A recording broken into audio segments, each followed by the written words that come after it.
மற்றும் ஒரு அண்மை செய்தி. விழுப்புரம் மாவட்டம் திருவெண்ணைநல்லூரில் வீடுகளை வெள்ளம் சூழ்ந்த நிலையில் அங்கிருக்கக்கூடிய மக்களை படகுகள் மூலம் மீட்கும் பணி நடைபெற்று வருகிறது. விவரங்களை தர இருக்கிறார் செய்தியாளர் ஜனார்த்தனன்.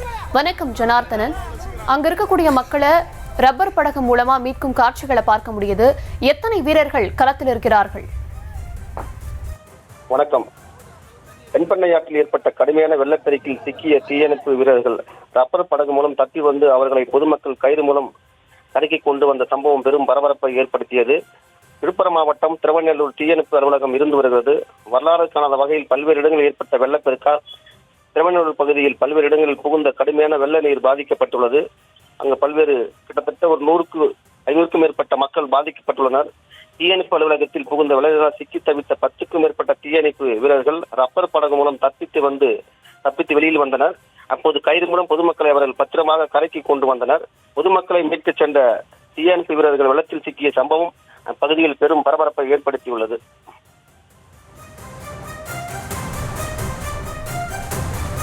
ஜனார்த்தனன், விவரங்களுக்கு நன்றி.